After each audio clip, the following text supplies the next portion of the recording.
to move. Good morning. This is obviously a podium made for Nordic ladies and gentlemen.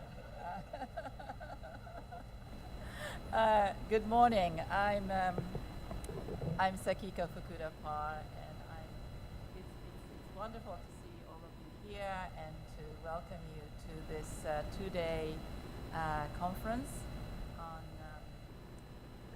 global governance for health,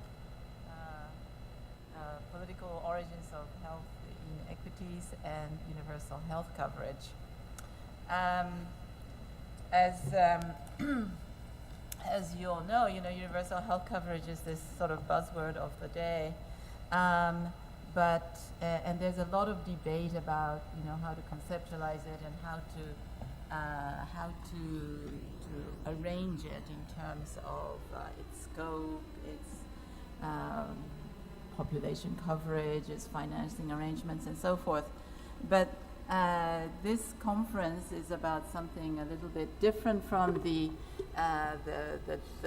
current debates that dominate much of the discussions about UHC. And I think the little video sort of said it all, so I don't really have to explain it. It's about the power dynamics that explain health inequities. And it's about the global dimensions of that, and particularly the global dimensions of power dynamics that shape the rules of governance of activities outside of the health sector. So that is our unique perspective. And just to explain a little bit about us, the independent panel for global governance for health, based at the University of Oslo, Center for Environment and Development. We have our roots in the 2014 Lancet University of Oslo Global Commission on Global Governance for Health. And I'm so delighted that Ole Petter is with us because he led that effort. And there are a couple of dozen of us, I think, that were part of this global commission that produced the Lancet report by the same title. And we argued that with just a quote from it. Although the health sector has a crucial role in addressing health inequities, its efforts often come into conflict with powerful global actors in pursuit of other interests, such as protection of national security, safeguarding of sovereignty, or economic goals. With globalization, health inequity increasingly results from transnational activities that involve actors with different interests and degrees of power: states, transnational corporations, civil society, and others. Their actions are not designed to harm health, but can have negative side effects that can create health inequities. That's the sort of the basic message of the Commission report. And we were set up, that is the independent panel, to follow up on the analysis, the momentum that the Global Commission report created, that focused attention on these power dynamics that are ultimately shaping people's health, the realization of the human right to the highest standards of healthcare. And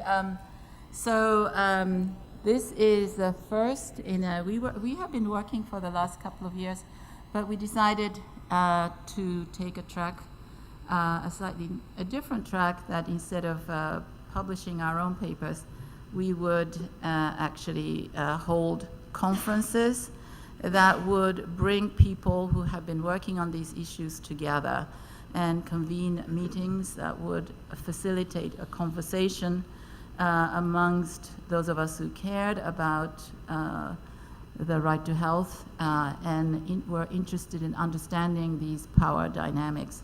So this is what this conference is about, and we look forward to the next 2 days.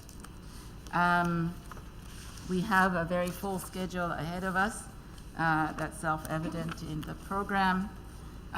So without much more ado, I would like to start the proceedings. So before we do, I just want to remind everybody that this is sort of Twitter land, and you have the hashtag there. So thank you very much, and I'd like to give the floor to Desmond McNeil, who is going to chair the first. I'm sorry, I'm told that I'm doing the wrong thing. I beg your pardon. I first have to introduce Jomo, our opening keynote speaker. Jomo really doesn't need much of an introduction. He is a preeminent development economist who has, but maybe we should say he is much more than a preeminent development economist, really a sort of a thought leader in the area of development. He has been, of course, for many decades, a leading intellectual who has written very critically about global economic policies. Whose work has had enormous scope, from looking at issues of macroeconomic policy to looking at these important issues like, how do land rights figure in the way that people live, and many other things of that kind. And in the last decade or a bit more, perhaps, he has been in the corridors of power of the United Nations and in the FAO, where he has had positions as Assistant Secretary General. So we look forward to hearing from you, Jomo.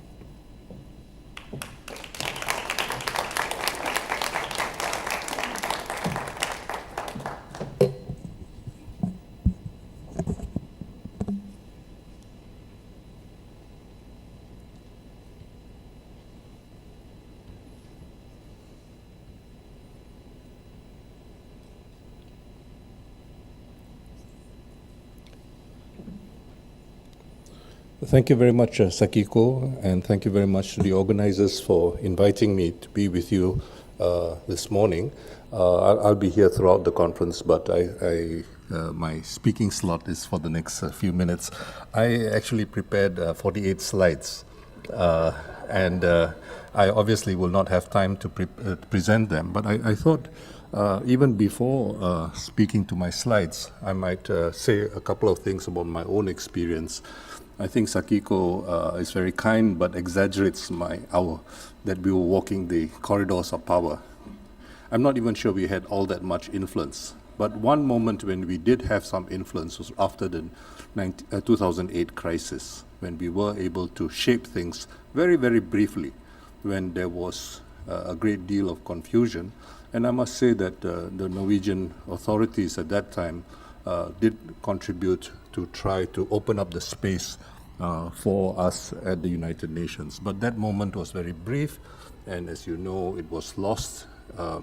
Our proposal then was to suggest a global Green New Deal to push global economic recovery on the basis of a major expansion of sustainable energy, which would enable particularly the poorest countries and the poorest people to have access to modern electricity, but without necessarily going through the fossil fuel path.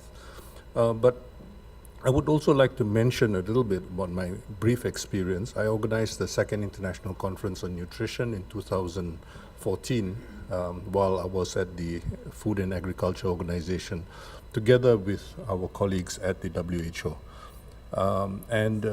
This was a very difficult moment for the organizations involved. As you may remember, Margaret Chan, the Director General of the WHO, was under a lot of attack after the Ebola outbreak, and a number of other things were happening. But most importantly for our purposes today, I've experienced very, very direct pressure. And I think it's very important to recognize that it wasn't direct pressure from corporations. It was, of course, Mr. Ferrero, who was then still alive, would bring his Ferrero Rochers and insist that there was nothing wrong with partaking of his sweetness. But that really was not crucial. What was crucial was that countries in Europe and United States and Japan and some developing countries were actively lobbying on behalf of corporations and corporate interests. And so we were told that it was irrelevant to move ahead as we were proposing to. We should go with the Amsterdam Initiative Against Malnutrition, for example, which is completely corporate sponsored. And then more recently, and I'll come back to this in a moment, in connection with this, we have the solution, the option promoted by the 2013 special issue of The Lancet on dealing with malnutrition. A very good set of studies, I must admit, and I completely appreciated what they did. But the solutions they offered were essentially what were called nutrition-specific interventions. And what this essentially meant was providing supplements. Now, I do agree that it is very crucial, for example, women who are anemic, to supplement their food intake with appropriate micronutrients. But the basic approach was basically to look at so-called nutrition-specific interventions at the expense of so-called nutrition-sensitive interventions, which are considered blunt instruments. In our view, the only sustainable option really to address the question of malnutrition on a mass scale, as far as ordinary people are concerned, is dietary diversity, ensuring adequate nutrition and with dietary diversity. That really is the solution, but this was not on the agenda. So what was a very important contribution led us in a direction which unfortunately I found quite problematic. I have other stories to tell as well about the difficulties of, for instance, extending the public health initiative exception on trips to nutrition, but that will take us a bit far afield. What I would like to do over the next few minutes is skip over a great deal of what I have to, what I've prepared, but focus really on the initial questions. And my main point is to be wary of something which promises to be a solution, and that is what is called social health insurance. Now, the context of this is very important for us to recognize, but it's most important to recognize the basic principles I hope we're all committed to. One is the challenge of ensuring the availability of universal health care, as we were reminded before we began. Second point, I think, is equity. Third point is sustainability. And the fourth point, I think, is social solidarity.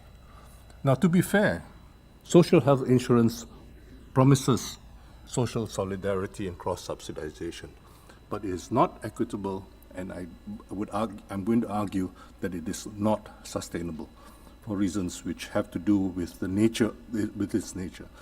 Now, the current options available for the libertarians, for the market libertarians, they basically argue that, if you want a service, you pay for it.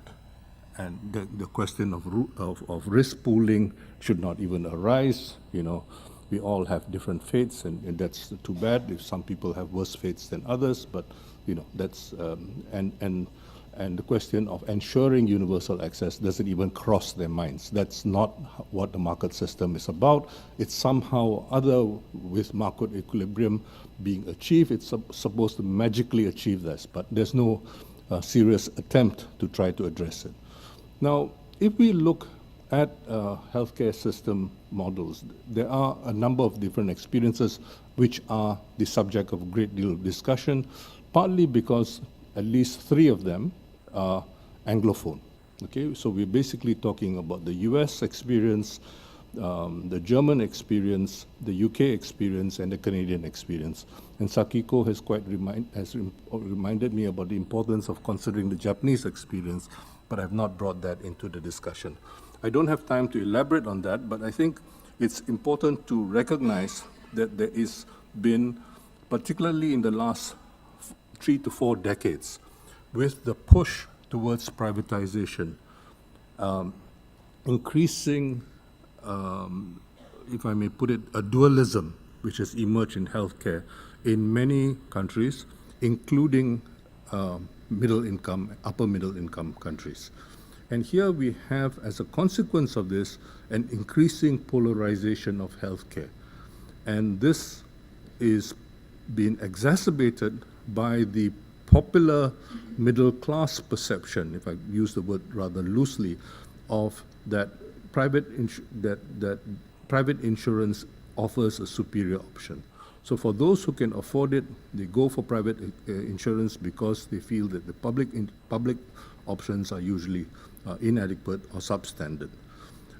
One of the major consequences of this, together with the various dimensions of globalization, which we don't have time to address, is the fact that there has been a tremendous brain drain. You are very highly trained nurses from Uganda, for example, are to be found in the UK. There are more of them in the UK Health Service, National Health Service, than to be found in Uganda, and on and on and on. The story goes on.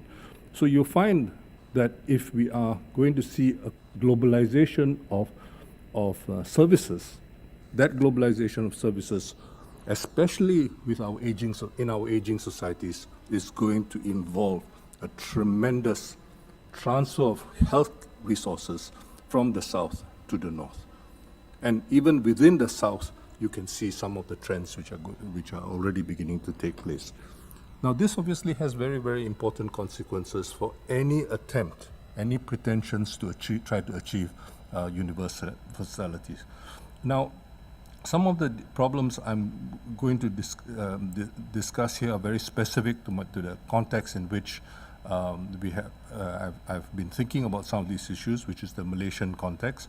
But I have, in the process of trying to do so, looked at other countries in the world, which are basically upper middle income countries. And unfortunately, the trends I am referring to are quite universal. Okay, they are to be found in many other middle income countries. And even if they are in some of the larger societies, if you think about Brazil, if you think about India and so on and so forth, there is enough of a strong lobby to make these, even though India is not considered upper middle income country, you find many of these trends being paralleled in such societies. So this is a situation, and as a consequence of this, we find that public sector is under-resourced, partly because of the tax counter-revolution of the last 4 decades. There has been a significant decline in tax collection. Tax systems have become generally more regressive. In some cases, they were regressive to begin with. I can think, for example, about my own country. The colonial system was such that taxation from the immediate post-colonial period was regressive, and the system has actually become more regressive over time. A decline in the significance, in the progressivity of income taxes, for instance, a shift from direct taxation to indirect taxation, consumption taxes, and so on and so forth, all of which has been cheer-led by none other than the IMF, and to a great extent the World Bank as well, but also other international financial institutions, the OECD, and non-international financial institutions such as the OECD and so on. So there is, I'm not suggesting a big conspiracy at work, but there has been a great deal of mutual support for these rather universal trends. You have the loss of human resources, which I referred to earlier, to the private sector in many of our societies, and often abroad as well. And these remain very important challenges. And there have been very uneven improvements in various health indicators, which deserve attention. Now, I'm going to use the balance of my time, because I think I'm already running out of time, to focus on. I'm sorry, I told you there are not many slides. Okay, and I'm going to basically focus on the whole issue of of social health. So you have what is called social health insurance being proposed. And so far, in my own country, Malaysia, and in most countries where there have been any pretenses towards universal health coverage in the past, there has been popular resistance to the abandonment of, of the public health system, and basically requiring contributions to social health insurance. Okay. Now, this is a very interesting and very important resistance which has existed, mainly because of the size of the population, and that even the middle classes often cannot deal with the costs and the burden of catastrophic health costs. You know, in a catastrophic situation, the discovery of a cancer, for example, or some other condition, you often, or a major accident, you have costs which are almost impossible, and your health insurance becomes inadequate in the face of such costs. So you find that increasingly there has been greater and greater appreciation for the availability of public resources. Nonetheless, this lobbying continues. And very importantly, this lobbying is perpetuated principally by two countries. The first two countries in my earlier slides, namely the US. And we are talking about the people with the best of intentions, okay? If you think about the Harvard School of Public Health people who supported Hillary Clinton when Bill Clinton first became president in 1993, and she tried to push through some relatively progressive, in the context of the United States, health reforms. She failed, as you know, but she did try, and they were far more progressive than what Obama eventually got through. Nonetheless, one should appreciate what she did and the intellectual contributions of her advisors from the Harvard School of Public Health within the US context. You know, that's very important to understand. If you are dealing with a situation which is basically does not offer any support for the insurance deprived populations, then her proposal becomes progressive. In the context of Germany, where you have a very high level of formalization of the public sector, of labor, a very high level of formalization of labor, where people are making contributions. Their dues, their union dues, often are linked to health insurance.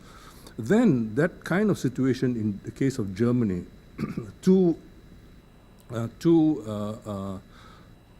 social health insurance made some sense. But if you look at Europe now, you'll find that increasingly there is a decline of reliance on social health insurance, and this has been discussed and in a great deal of research. Even the OECD talks about it, and I think it's important to begin to recognize this. So we need to think very seriously about how we ensure equity, access and equity. And this is, I think, a major challenge. And the other related challenge is the question of what is self-sustaining. In the slides, I was not able, in my presentation so far, I've not been able to deal with it, but I think it's very important to recognize that how should I put it? That given changing demographies in all parts of the world, not just in the OECD countries, life expectancy is going up, etc., etc. The consequence of this is that you need to begin to think of a health system which is not only sustainable and financially sustainable in the near term, but also in the medium and long term. And this is, I think, the major challenge which we have. So I would like to argue, and the details are in the preceding slideshow, that only a tax revenue funded healthcare system would be sustainable. It doesn't mean that you can have an increasing indefinite increase of benefits, because there are very, very serious doubts about the future financing of healthcare. But I think it is important for us to begin to realize this. There's also a need for for reforms of most health systems to ensure greater cost effectiveness in terms of procurements and so on and so forth. And some of the other discussion which Sakiko was referring to in terms of ensuring, we have to begin to ask why upper middle income countries are not, for instance, doing more in terms of compulsory licensing to try to reduce the cost of medicines and so on and so forth. Why have we not had any progress in terms of developing alternative ways of incentivizing medical innovation and so on and so forth?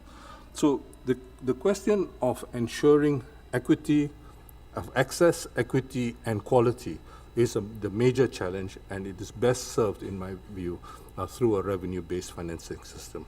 We also need to reduce the escalation of healthcare costs, and there are many issues which are very detailed and specific to particular contexts, which need to be addressed in this context.